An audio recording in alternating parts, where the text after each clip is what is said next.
গত ২৪ ঘন্টায় হাম এবং হামের উপসর্গে আরও ৮ শিশু মারা গেছে। এ নিয়ে মোট মৃত্যুর সংখ্যা দাঁড়ালো ৪৩২ জনে। এ সময়ে হাসপাতালে ভর্তি হয়েছে আরও ১,৪৮৯ জন। অতীতের সরকারের ডেটা টেম্পারিং এবং অদক্ষতার কারণে হাম পরিস্থিতি খারাপ হয়েছে বলে জানিয়েছেন প্রধানমন্ত্রীর স্বাস্থ্য বিষয়ক বিশেষ সহকারী।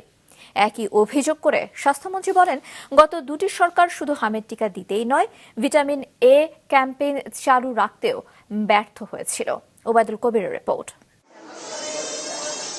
গত ১৫ মার্চ থেকে সারা দেশে হামের উপসর্গ নিয়ে হাসপাতালে আসা রোগীর সংখ্যা ৫৩,০৫৬ জন, যাদের মধ্যে হামে আক্রান্ত হয় ৭,১৫০ জন আর মৃত্যু হয়েছে ৪৩২ জনের।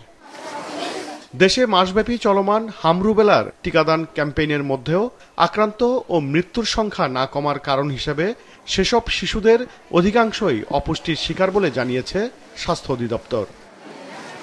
দুপুরে স্বাস্থ্য অধিদপ্তরের সংবাদ সম্মেলনে অতীতের সরকারের ডেটা ট্যাম্পারিং, হাম প্রতিরোধে দুর্বলতা ও অদক্ষতার কারণে দেশে হাম পরিস্থিতি খারাপ আকার ধারণ করেছে বলে অভিযোগ করেছেন প্রধানমন্ত্রীর স্বাস্থ্য বিষয়ক বিশেষ সহকারী।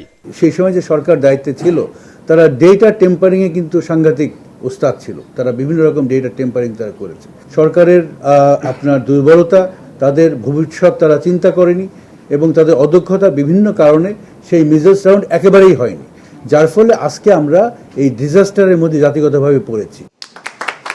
এর আগে সকালে সচিবালয়ে স্বাস্থ্য মন্ত্রণালয়ে অনুদান হিসেবে চীনের একটি প্রতিষ্ঠানের পোলিওর টিকা গ্রহণ অনুষ্ঠানে স্বাস্থ্যমন্ত্রীও অভিযোগ করেন, গত দুটি সরকার শুধু হামের টিকা দিতেই নয়, শিশুদের জন্য গুরুত্বপূর্ণ পুষ্টি কার্যক্রম ও ভিটামিন এ ক্যাম্পেইন চালু রাখতেও ব্যর্থ হয়েছিল।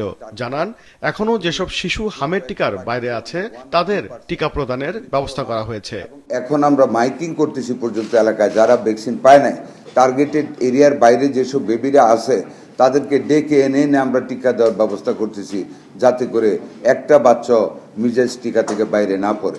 হামের এ দুর্যোগ কাটিয়ে ওঠার পর এর পেছনে যারা দায়ী তা তদন্ত করে ব্যবস্থা নেওয়া হবে বলেও জানান স্বাস্থ্যমন্ত্রী। ক্রাইসিসটা শেষ করি। ওবায়দুল কবির, মাছরাঙা সংবাদ, ঢাকা।